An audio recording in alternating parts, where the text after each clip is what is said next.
Hi, friends. Thanks for joining us. Do us a huge favor and smash that subscribe button. It helps the channel grow. It helps us get the word out. Benny, where can they find us on social media? Yeah, you can find us at Ray Benny Sports. We're on Twitter, Facebook, Instagram, TikTok. Check us out on Reddit and Discord. And don't forget, leave us a rating on your favorite podcast provider. And thank you to our sponsor, Fahrenheit Airbrushing. Stand out in the ice, pavement, field, or in the stands with a custom airbrush helmet, goalie mask, or any type of project. A local Manitoba business with affordable solutions. Check out Fahrenheit Airbrushing on Facebook or call them at 204-891-7431. And don't forget to tell them that Ray and Benny sent you. As soon as I started that ad, I was like, man, the dude forgot to wear the helmet. I said I was thinking of that too. Show that we're guaranteed it. Now you have to wear it for next show. As soon as you started it too, I'm like, shoot. Just disappointing the masses already. Well, next week. Nowhere to go but up on this episode. Let's start off with some Winnipeg Blue Bomber talk. Kyle Walters said, part of a quote, "If you want to say rebuild, make changes, we need to accept that fact. Yeah, we need to be better." Do you think the Bombers are in need of a rebuild to be competitive? I'm going to say no.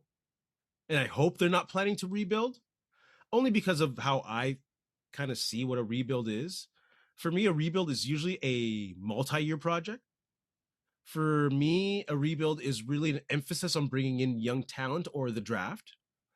It makes me nervous about having to accept losing in the short term. And it means maybe a possible coaching and culture change. And I don't think any of that is happening in this situation. I hope none of that's happening in this situation. I don't think the Bombers plan on having a huge emphasis on any of those things. I think, yes, young talent will be coming in. I think they have to acknowledge that the team got a little old. But I don't think it's necessarily a priority over a step or bringing in more established talent that can fill the spots that need to be filled. You know, this is a team who couldn't execute on a consistent level, but had a roster that was not deep enough to survive injuries. So, yeah, they got double-digit wins and a playoff appearance. There's some major retooling that needs to be done, but I think as an organization, I think they expect a championship run next season. So I'm going to say no, I don't think they need a rebuild. Yeah, no, I'm going to agree with you because I mean the team finished 10-8. Yes, they weren't at the championship caliber. Obviously, they didn't make it to the Grey Cup after being there 5 previous seasons. But I think they just made mistakes on this roster this year and weren't aggressive enough in free agency. They thought they can get away with bringing back some of the vets that they had and roll in some younger guys, and it would all come together, right? But it didn't. I think they need to keep certain guys, the younger core, and a couple older guys. If you want to throw Nick Dembski into that older guy category, I would definitely bring him back. And there's a whole list of guys that are free agents that they have to look at bringing back in order for this not to be a rebuild. You know, like Reda Kramdi. We'll see what goes on with Brady Oliveira, but Evan Holm, you know, and Stanley Bryant's one of those older guys, but he played at still a pretty good level last year. Yep. Who knows now, one more year older next year, how that turns out to be. And then you got some younger guys that may have to start filling in with their draft last year, right? They drafted Connor Shea, linebacker, 6th overall. Maybe this is his time to come in and maybe take that Kyrie Wilson spot. You know, and then you got Tui Ellie on the O-line, Gabe Wallace, who had a full season now, kind of thing. Those guys are going to have to step in, and you're going to have to build around them and maybe bring in some guys from free agency. Like Kyle Walters said in that his press conference, the one-year contracts suck in a way to build a team or to have your team, but in a way it helps because now all these guys are free agents that you can go out and get guys to bring in, you know, who are done after your contract. There's a ton of free agents. Bombers have a ton of free agents. So there's a lot of guys they can look at. So no, I don't think it will be a rebuild. I don't think anybody wants a rebuild. You want to be competitive every year. And I think you can do that in the CFL for the most part. You just got to make the right moves and hope things work out right. And your quarterback can stay healthy, really, in the CFL. Ottawa could be a Grey Cup contender next year. Who's the dark horse candidate? If Drew Brown, talking about quarterbacks, if Drew Brown can stay healthy, Ottawa can get there, right? And then now you got Dinwiddie in there who has the experience. Anybody can flip it in a season. Yep. Who is a dark horse candidate that you'd like the Bombers to explore for offensive coordinator? This is tough. I mean, I look back at lists from last year to get some ideas of guys, and then Kahari Jones popped up on there. Um, maybe take a look at him. But I was trying to remember him as an OC. I know he was in Ottawa. I don't even think he lasted the full season there in Ottawa, right? When he was there, when Never Bobby was done. Tice got hired. So yeah, maybe that might not be the greatest choice, but hey, I could, maybe they'll take a look. But yeah, why not give him a chance? As Bomber fans, Bomber Nation, I know we just went through an experience where we had someone who's never called a game as OC. But if we're looking at Uh-oh. dark horse candidates, because I did say dark horse, right? Yeah. A lot of people online are saying Kahari Jones. I'm like, are you all losing your minds? Really? Really? Didn't last week you say let's not bring retreads, and now you gotta bring this guy in who didn't have much success as an OC? What are we doing here? I'm gonna go with Marcus Howell. He's been a CFL coach for the past 15 years. And then he was a player for 11. Dude's been in this league for 26 years. He played as a receiver, but he also played as a DB, and he was great as a special teamer and returner. As a coach, he started on the defensive side of the ball with linebackers with the Bombers. He's been a passing game coordinator and a running game coordinator. He's game planned and strategized while focusing on the pass and the run, which involves also offensive line play and receivers running routes and scheming against opposing teams' defenses. He has more experience in regards to game day preparation than Buck Pierce did when he was called up to be offensive coordinator with the Bombers. So I'm going to go with Marcus Howell, who's with Calgary. Shoot. Yeah. I think he's Wide with receiver Calgary. coach. Yeah. Yeah, receiver coach. So yeah, I'm gonna go with Marcus Howell. He's been in the league so long. He knows schemes. He's worked with different coordinators. I know we're nervous after what happened with Hogan, but hey, look at Buck Pierce. He never called the game and he got it, and he's doing okay right now. So I think Marcus Howell would be a cool dark horse candidate. And he's a Winnipegger. Bring the boy home. Kahari Jones used to play for Winnipeg. He's not from Winnipeg. He's also good friends with Wade Miller, so you never know. Don't you know what? Like, sure, it would be great. It'd be nice. It'd be a cool story. Kahari Jones comes back, but is he coaching even right now? Is Kahari Jones coaching right now? I don't think so. Nah, man. No, let's not go down that road. I'll disagree with that one. Yes or no? Will Brady Oliveira make it to the free agent market in 2 months? Why? I think Sorry, just go back to Jones. He is working, but UBC Thunderbirds. Okay, well then the Canadian game. Quarterback coach. Yeah. So there's that. He's still active. Will Brady Oliveira make it to the free agent market in 2 months? I'm going to say yes, he is going to the market.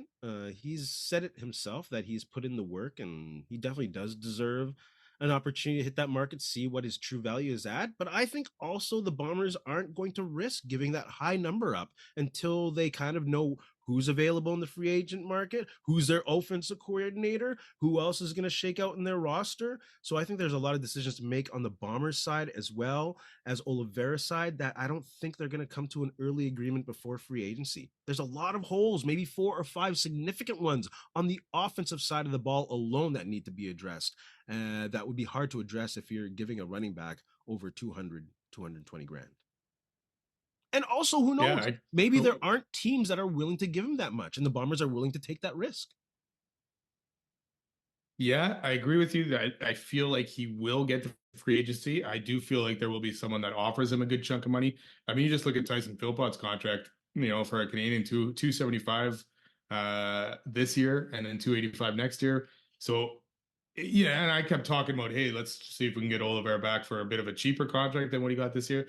That's out the window now. That's not going to happen because I feel like this contract kind of sets not the minimum or maximum or anything, but it kind of a standard of, hey, what Canadian players could possibly get paid. And if you can open up a spot with paying a Canadian running back, a good Canadian running back, then I think teams will definitely look at doing that. But I think he will go check his options. Yeah. Not necessarily that he's going to leave Winnipeg, but he'll want to see what his options, like you said, and there'll be teams out there that are going to give him that money because he brings another dimension to the offense. But and you got to find out, is Peterson the guy for the Bombers? Can he take that role if they lose Oliveira? Or they're going to lose a lot by losing Oliveira. So it's going to be an interesting thing for the Bombers to take a look at. But I definitely feel like Oliveira is going to check out that market, and he deserves to check out that market. Yeah. As a capologist, not qualified person, I would say as a result of what happened in the offseason last year, putting 250, 260 into a Canadian running back is not a smart thing to do.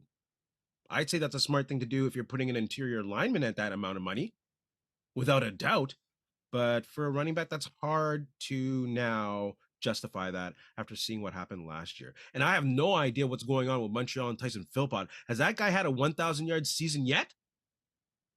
What's the logic of that? Healthy enough 275,000. What is the logic? If he can't even stay healthy for sure, like that makes no sense. That's why the ratio is kind of hurting this league. You're burning your cap money on someone who has not gotten 1,000-yard season yet, not because of lack of productivity, because of lack of durability. So now you're jacking this up. Your cap is kind of effed. You paid your interior lineman though for 3 years, which is great. But that kind of nonsense, I don't get it, man. I don't get it. Well, that's the thing, right? Like paying 275 and Montreal's got other wide receivers. He's still got Mac, Sneed, someone else I'm missing at the top of my head. But those guys are getting paid pretty like, and a good coin as well. And I thought last year would take a bit step back on wide receiver contracts, but obviously that didn't happen either, with Lawler getting big money, and Tim White and all that signing again too. So I mean, this is starting off high for a guy. And there's Keon Hatcher. What's Keon Hatcher going to get in the free agent market if Philpott's starting at 275?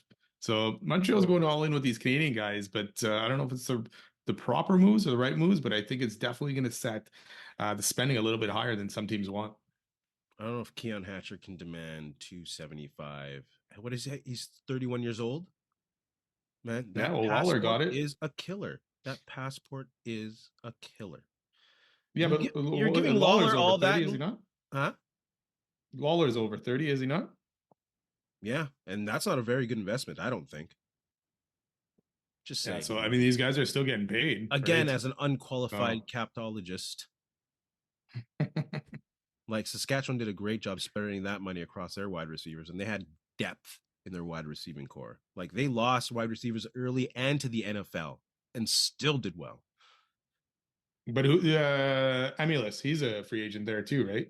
A Canadian free agent coming off that Grey Cup. So that's So if Philpott got 275, what's Amulis getting? If Dembski's the highest paid Canadian receiver on this unit, I'll be very happy. Yeah. Okay. So sorry, before we move on there, what do you think Dembski's going to be looking at now? If I know he's older than Philpott, but what's he going to look at as a Canadian wide receiver at this point now? If I'm looking at Dembski and his situation and having a young family, I don't think has any motivation to leave Winnipeg, and I think he will give a hometown discount. Because he's 31 as well, like at the same age as Kenny Lawler. So yeah, he's still got probably a few more years left in him.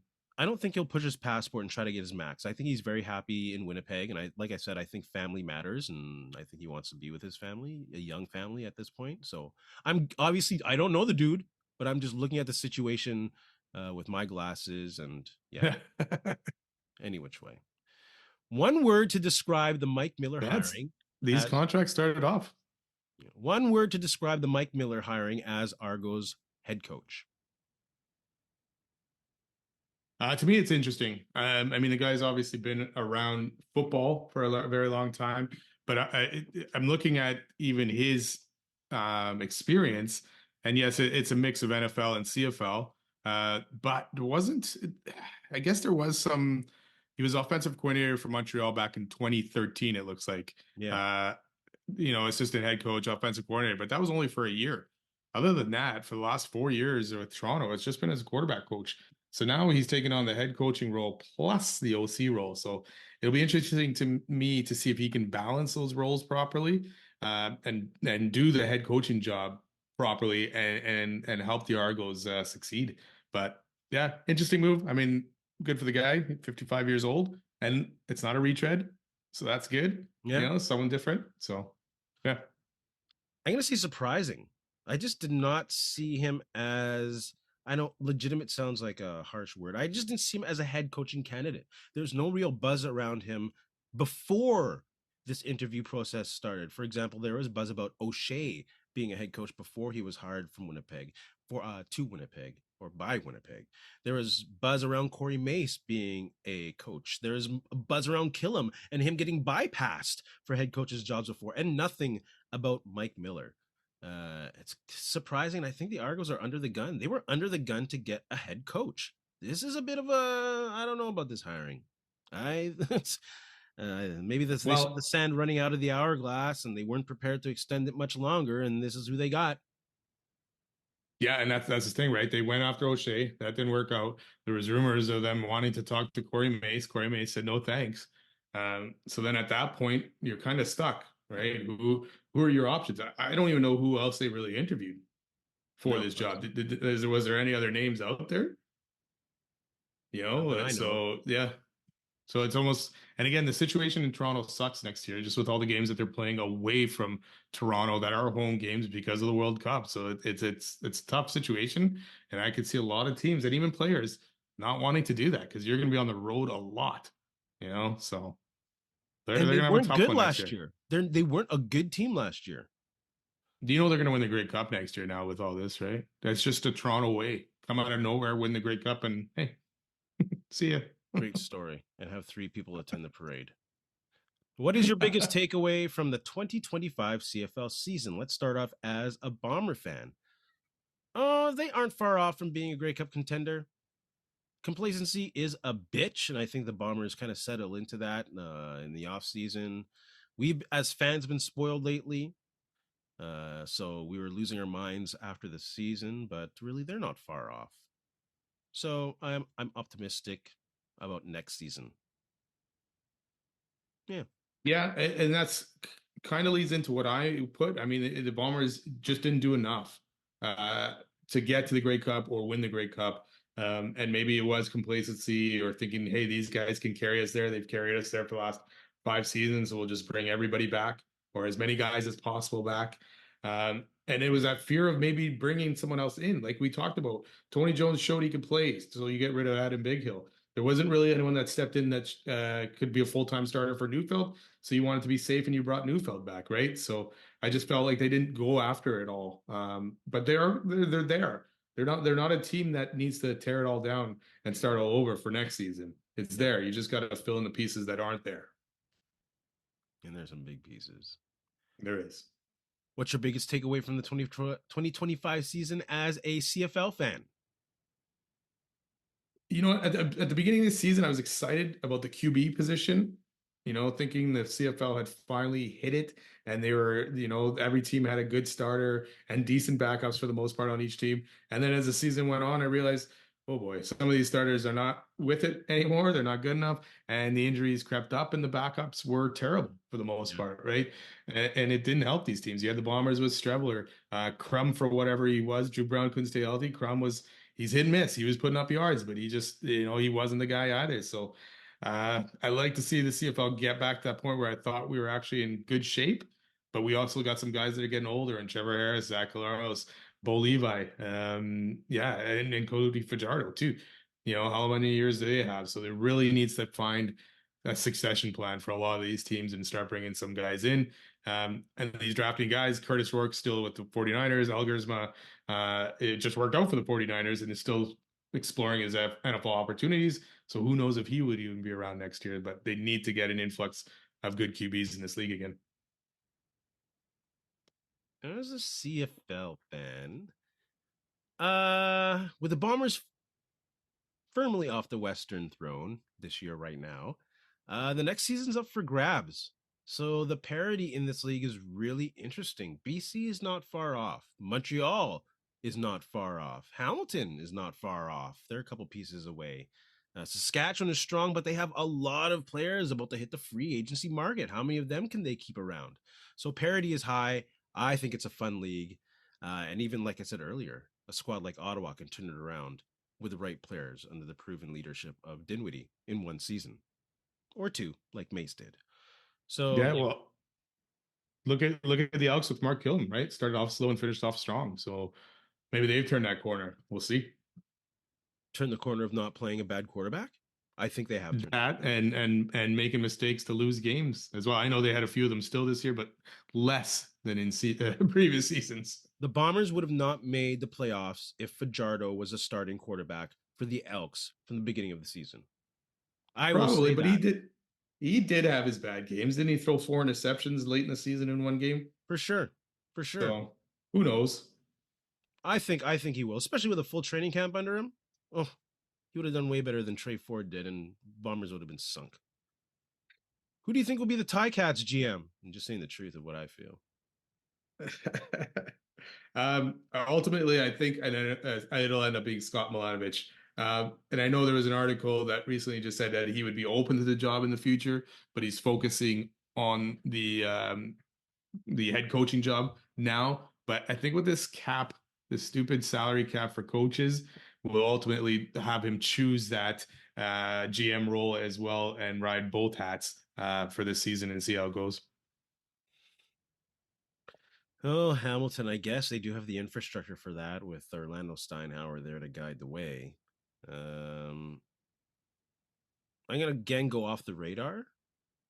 I think somehow, some way, Hamilton shakes it out, and I don't know what they're doing with their process right now. It seems that's kind of gone on the blanks, kind of like the Bombers' pursuit of an offensive coordinator. What is happening there? But if they can get their hands on that Pierre Levine guy in Montreal, the assistant GM, he helped build what now looks like a dynasty with the Montreal Carabins in U Sports under Danny Machocha. Machocha took him to Montreal. They started a good thing what's going on in the Als right now. He was there for the building of Ottawa under Marcel Desjardins, who they got to the Grey Cup in their second year. So he knows how to build. He has connections in U Sports. I have no idea why Hamilton hasn't interviewed him. I don't even know if they've asked. They tried to interview actually Saskatchewan's assistant GM, but he said no, he wants to stay. Pretty good. But yeah, I think they should go for Pierre Yves Levine. Hire the man. And Danny Mac is staying, right? That's been reported. He's not leaving Winnipeg, right? I believe Pretty so. sure I saw that. Can't remember for sure though. Can the Stampeders win the Grey Cup with Vernon Adams? No, no. You know what? Adams is a good QB. You know, he can definitely ball out in games, but he's not a consistent QB. And he'll still make mistakes that'll cost the team games. And you know, for the Calgary to be able to do it with Vernon Adams, that defense would have to play how they played at the beginning of this season and all season and throughout the playoffs. To be able to have that opportunity, because Vernon Adams he's going to give that ball away at times, or he's going to have a shaky game. And there's times where he had a lot of shaky games, right? And then the injuries creep up all the time. But yeah, I don't think he's got the caliber to take a team to the Grey Cup at all. He was actually doing pretty good this year until the injury bug hit, and then it took his season off the rails. So I think he's That's every kind of year like though. this section generation's Kevin Glenn. I don't think his production Yeah. is as good as Kevin Glenn. I think Kevin Glenn's a bit of a better quarterback. But in regards to things just not lining up at the right time to get a championship, I think that's just Vernon Adams. The injuries happen. In BC, he just didn't have the defense or as good an offensive line as they have right now. So I just don't think that Calgary is going to win with Vernon Adams. Like you said, good quarterback, but just it's not going to happen. Sorry, Calgary. No, and Kevin Glenn should have had one. And just Injuries. didn't line up because his broken arm. His arm didn't line up. And don't even get me started on who they played that game and what happened. Let's move on quickly to some Winnipeg Jets talk. CFL fans, Winnipeg Blue Bomber fans, don't forget to smash that subscribe button. Leave us a like, leave us a comment, tell us what you think. Winnipeg Jets talk. What is one word you describe the Jets season so far? I'm gonna go with disappointing, man. Obviously, you know, President's Trophy winners last year, ultimately a disappointing, I guess, playoffs as well. But this season started with a little bit of promise, right? They lost their first game, but went on a bit of a winning streak, and we're looking good, But now Hellebuck's hurt, and since that time, this team has looked shaky, getting blown out last night against a Buffalo team that's close to them in the standings. But they got destroyed to a team that was quite quick and fast. So yeah, I'm gonna go with disappointing, and I don't know if it's gonna get better. I'm gonna go with trash. Team looks old. Team looks slow. Their goalie is hurt, and they have one line scoring. Just trash. Can the Jets turn it around and save their season? Sure. They have a proven system. The players can play it, and they have their primary goalie coming back sometime. They're still in the wild card race as it is, so it's not hard to believe that they can't turn it around. I don't think so. I mean, yes, they can probably maybe turn it around enough that they might battle for a wild card spot, but I think it's trending more the other way. American Thanksgiving usually use that barometer, right? If you're in the playoffs, you've got a good chance. I know it's not the case all the time. The Blues prove that. The Oilers have actually shown that too. But where are you going to get that secondary scoring from? Unless these guys are all of a sudden going to start clicking. Because like you say, that top line's it. So far, Perfetti is chipping in a goal here and there, and more there than anything else. They're finding out what it's like, obviously, to be without their MVP goalie. And I'm not blaming this losing on Eric Comrie or Thomas Milic. They're doing what they can do, but they're not Hellebuck. Hellebuck could have saved them in a game like yesterday for the most part until the Jets got their bearings, right? That didn't happen. And that happened a lot last year. Plus, last year, the power play was clicking, which helped them a lot because 5-on-5 wasn't the greatest. Yeah. And now that's not happening. So I don't see where this secondary scoring is coming from. The moves they made, Taves, Nyquist, Pearson, Kopecky, so far have not worked out at all. And plus you had Salomonsson come in, play 2 games, play decent, and then you take him out and put Luke Shen back in. It's time to see what Salomonsson can do at this point. Let him play 5 games. If he starts to struggle in game 4 and 5, okay, take him back out. But you know what? If he's playing well, leave him in there. I don't understand the move to get Shen back in there, who has struggled a lot this season. Yeah, he's not very good. Are there any moves the Jets can make? I mean, what are you going to do? They're probably not, unless you're going to start bringing up Moose guys. But looking at the Moose guys, even that, they're not doing well. I know Lambert and Chibrikov and Parker Ford have only played a few games now with the Moose because they were with the Jets quite a bit. But again, point-wise, not great. Colby Barlow, and he's still only 20 years old, but is struggling down there. He's got 5 points in 20 games. Brandon Yeager, a bit better, 10 and 20. I mean, I don't watch a lot of Moose games, so I don't know if they're playing well and just not being able to convert their chances. But apart from trading one of those guys to get someone who's maybe a couple years ahead of those guys, age-wise, that can come in and play for the NHL, you're not trading your first rounder, right? So I think you're kind of stuck here at this point, and you're going to have to ride out this season. I mean, you lost Ehlers and you didn't replace them. No. So I don't know what they were expecting at that point. How can they just sit on their hands in this offseason? If you're not getting better, you're getting worse. Like, that is a saying in sports all the time. And yeah, why not give the young guys a chance at this point? Like, they're playing so bad right now. Let's see if an injection of energy and youth can do something and improve the speed that they don't have right now. Like, who are they going to trade for? Someone who doesn't want to be in Winnipeg? So many people have the city on their no trade list, which I think is one of the dumbest things in sports. I think it is absolutely stupid. Like, that you can say absolutely no, I'm not going there, and everyone has you on your. You're putting small markets at a horrible disadvantage. But Gary Bettman doesn't care about small markets. He can give an F. But any which way. No, he doesn't want to win. Might as well give the question for you, though. Yes.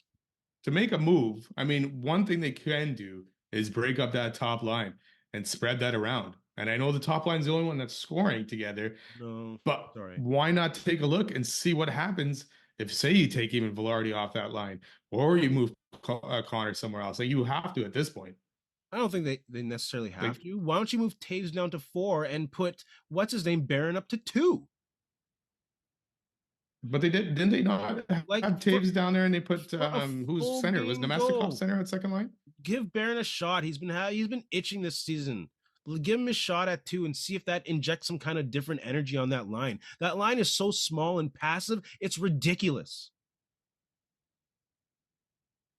Yeah, I mean, I agree with it. Let's see what you got at this point. Move guys around. Stop doing the status quo.